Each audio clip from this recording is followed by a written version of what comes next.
On behalf of the McNulty Delcroix family and Cedar Unitarian Universalist Church, I welcome you to this service of remembrance and affirmation. Friends, we have come together to bear witness to and bless the life of Nicholas Delcroix, a life that was intertwined and mingled with our own, a life that was more than just the inner terrors that Nick could not let go of.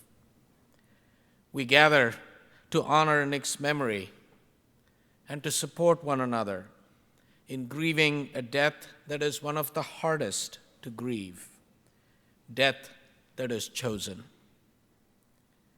We are all here because of our love for Nick and because we love Maureen, Christoph, Caroline, and Maxim, and want them to know that they are not alone, that while we cannot take away the bone-deep pain and grief they are experiencing, we can offer our presence and our love.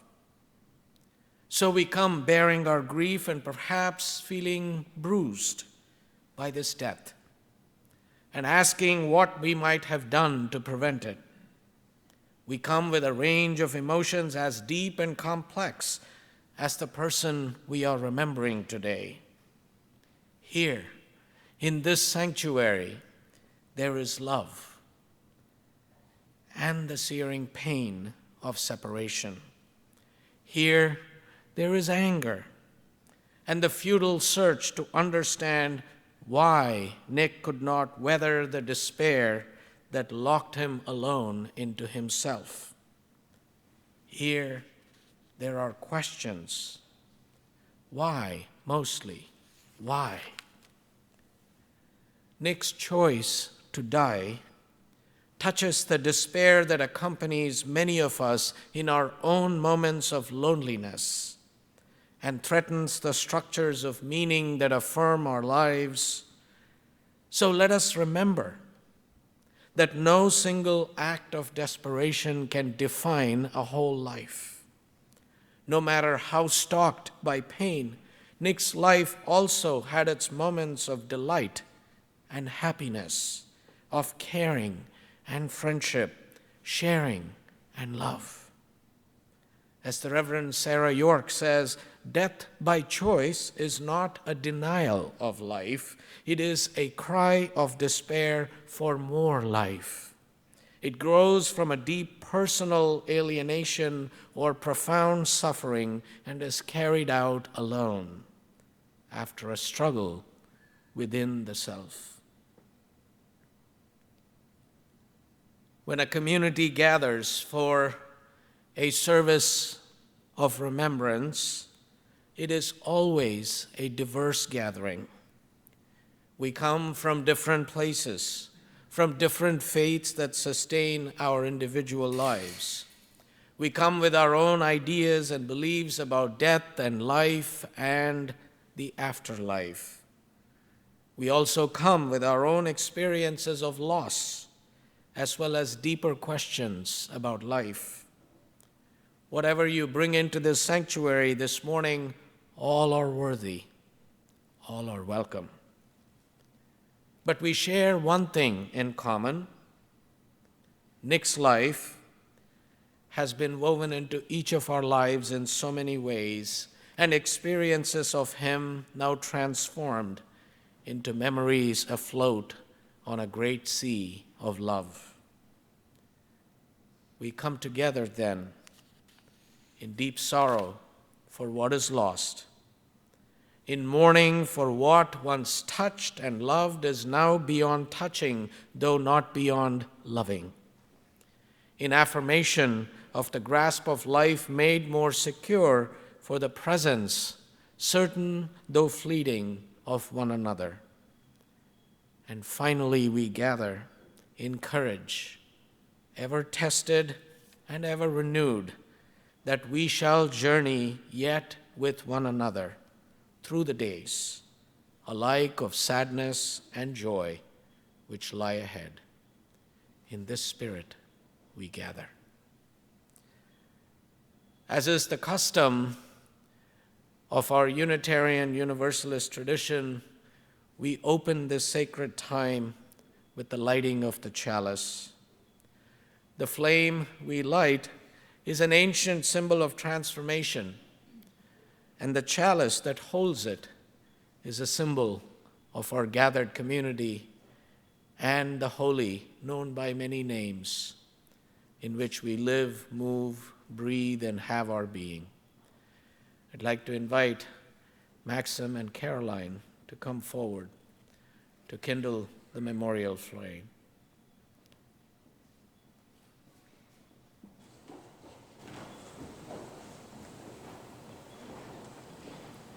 And please rise in body or in spirit to share the words printed in your order of service. Let us speak in unison.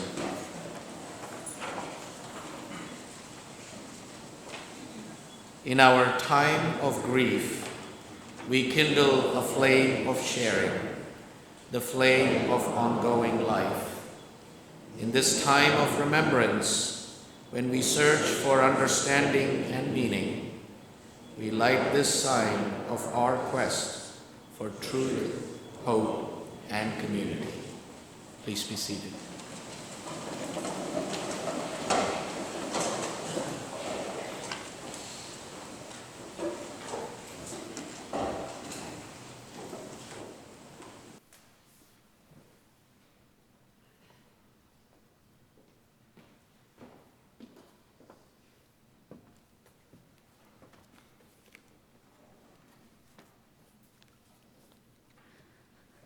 The Lord is my shepherd, I shall not want.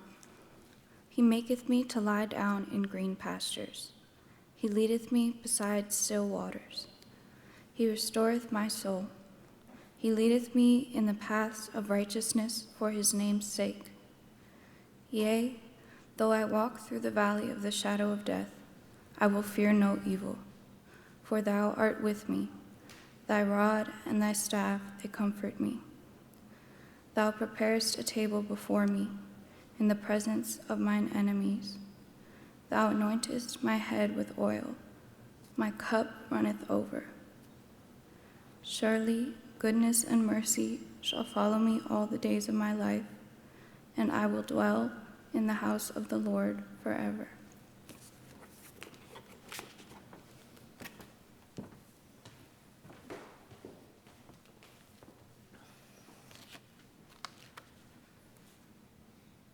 Nicholas Patrick McNulty Delcroix was born on May 13, 1995, to Maureen McNulty and Christophe Delcroix in Rockville, Maryland. He was the eldest of three, with two younger siblings, Maxim and Caroline Delcroix.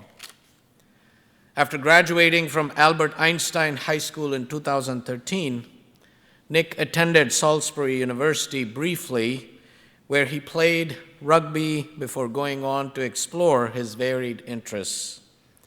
Nick was a natural athlete who played soccer, wrestled, enjoyed weightlifting, competed successfully in regional bodybuilding competitions, and was an avid and aspiring professional boxer. He worked as a cook for several years at restaurants in DC, Bethesda, and Rockville, most recently at Summer House. Nick also worked in commercial and high-rise plumbing installation for JCM, then went on to become a field technician for Bethesda Chimney.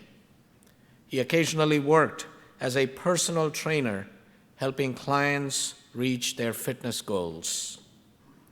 Nick loved to care for those in need, be there for each member of his family, and Nick loved to cook. Food was spiritual expression for Nick, and he took deep pleasure in preparing dishes with care and love that were both delicious and aesthetically beautiful, and setting them before family and friends. In the 2 years before his death, Nick became increasingly devoted to his family, his faith, and community service. He read the Bible daily, attended various churches, and cooked regularly for these churches and the homeless community in the greater Washington, D.C. area. He coped with his depression by trying to put out as much good into the world as he possibly could, and supported his younger brother Maxim and sister Caroline through key life transitions. Nick lost his battle to depression on Tuesday, September 24th, 2019. He was a beautiful soul, taken far too soon.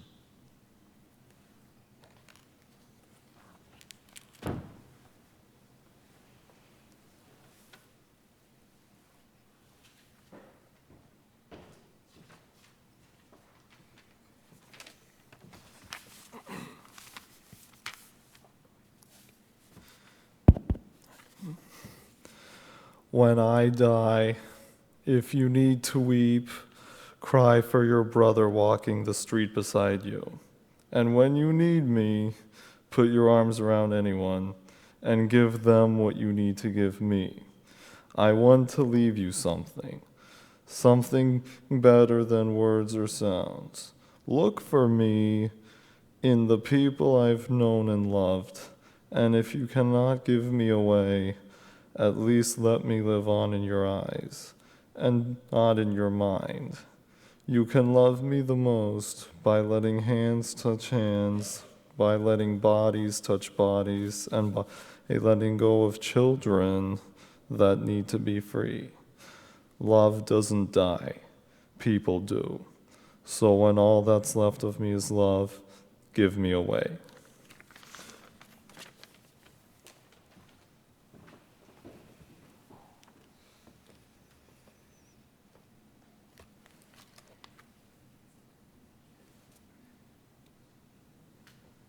Last Tuesday evening, Nick completed a decision. Where there is pain and confusion, despair and doubt, we all long for the end to suffering. For some, like Nick, life no longer has any choices but one. Life left deep scars that Nick could not find the inner resources to heal.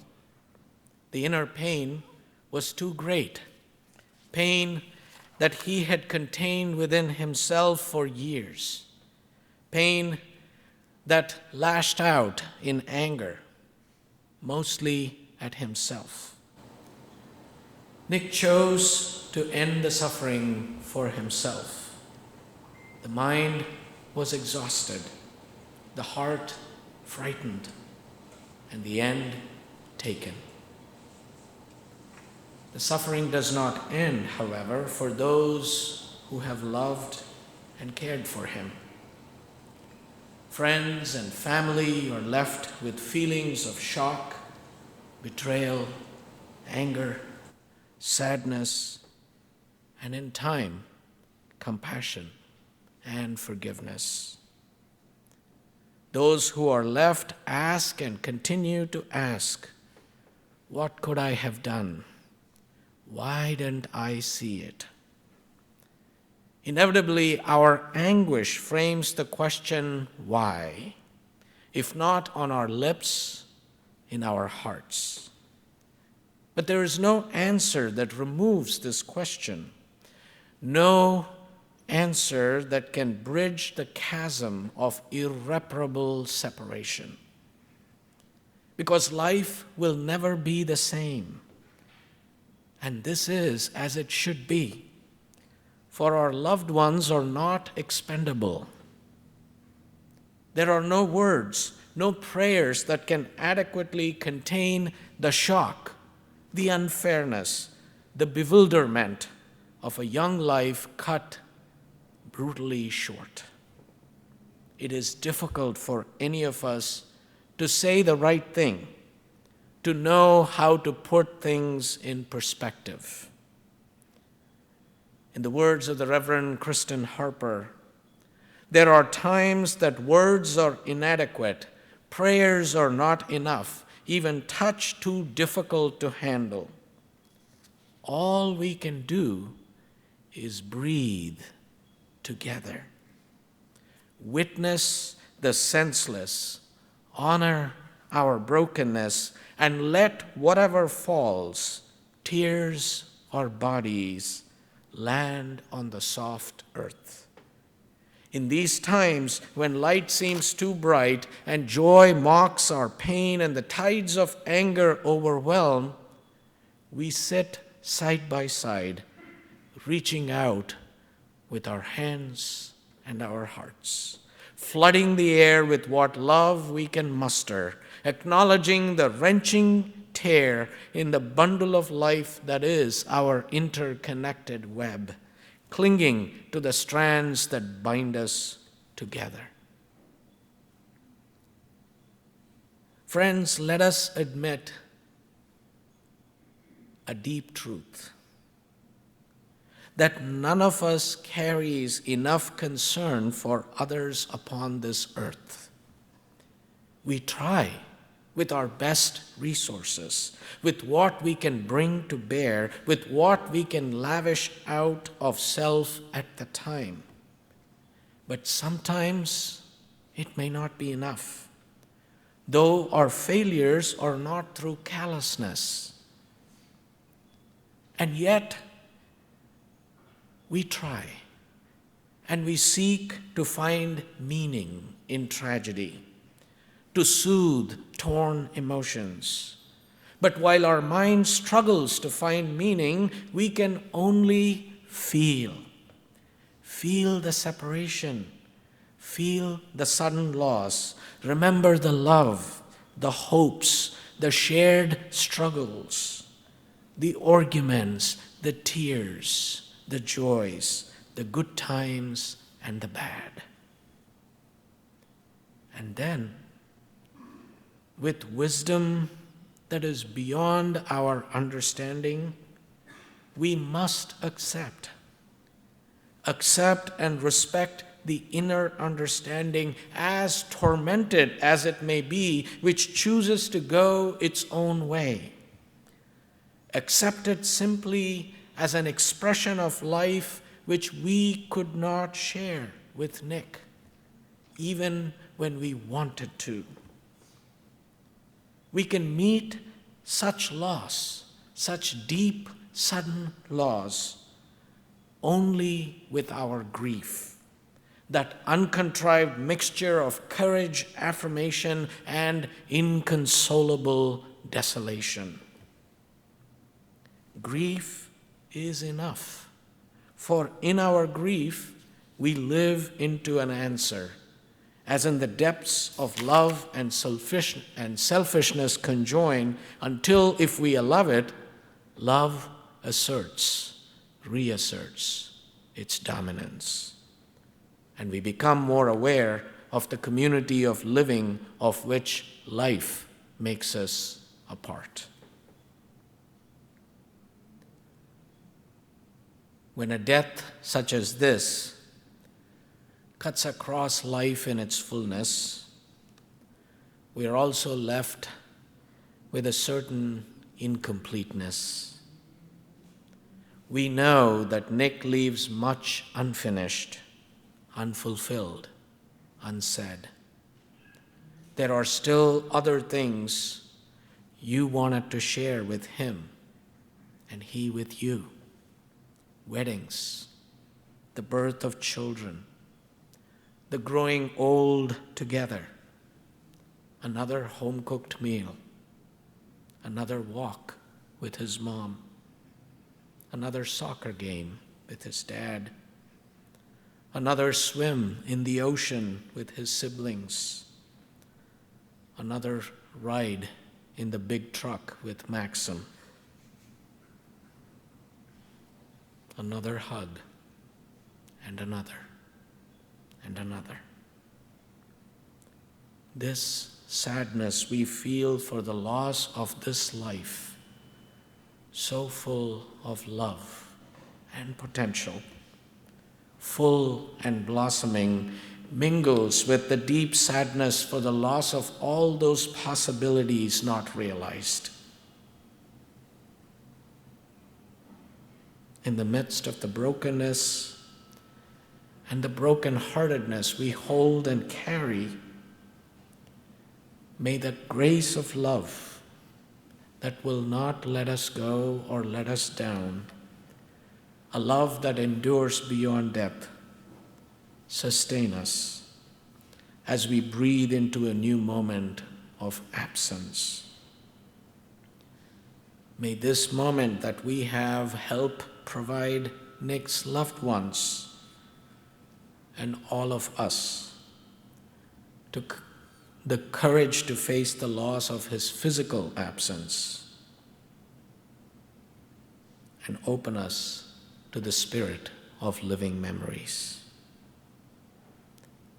Although we sit with broken hearts, may it be possible, as Joanna Macy insists, that the heart that breaks open can contain the whole world. Keep breathing. Trust that your heart is large enough. Keep breathing. Trust that your heart is large enough. Would you join me now in the spirit of prayer and reflection?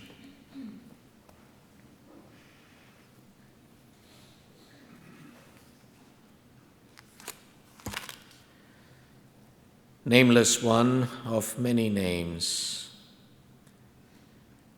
Spirit of life, and also our companion in times of death. Be with all who gather here in their hour of sadness.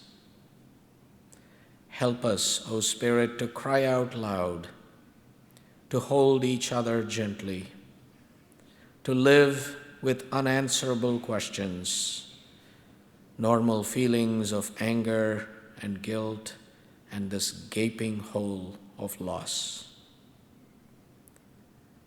Help us to recall that we come into this world in mystery and we go away the same. Give us strength to feel the blessings of connection which goes deeper than any human knowing, and hope enough to honor the gifts of life even in the midst of death. O loving Spirit, be with Nick's parents, Maureen and Christoph, his siblings, Maxim and Caroline, his family and his friends. Keep them open to feeling the love that remains for them, ever renewing in the world. In their grief, help them to remember always the gifts and cherish the memory that came from knowing and loving Nick. May we affirm all that was beautiful and good and generous in Nick. May we be thankful that we could know Nick and journey with him through life, for it has enriched us all. And may all of us present carry forward his goodness, his love, and his service, whose life and depth have brought us together today. In the name of all that is holy and life-affirming and life-sustaining, we say, Amen. I invite you to rise in body or in spirit to sing hymn number 205, Amazing Grace, in the gray hymnal.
And if you feel comfortable, hold your neighbor's hand.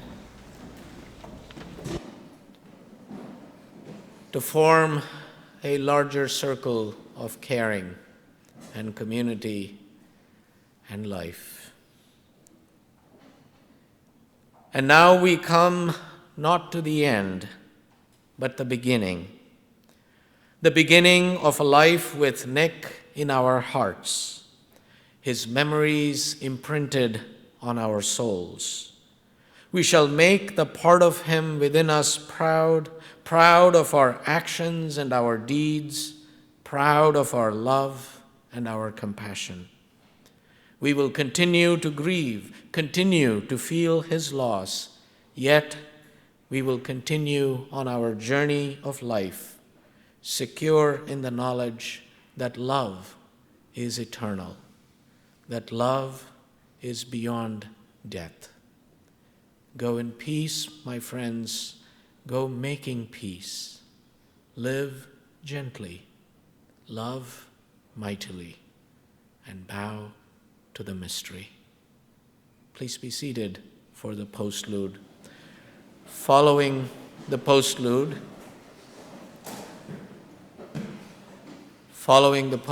the family will depart for a private burial service at Park Lawn. You are invited, encouraged to share your memories of Nick that you may have, and I think you may have seen a note as you arrived that lets you do that. You can email it to remembernickdelcroix@gmail.com. Thank you for being here and for showing your love and support to the family.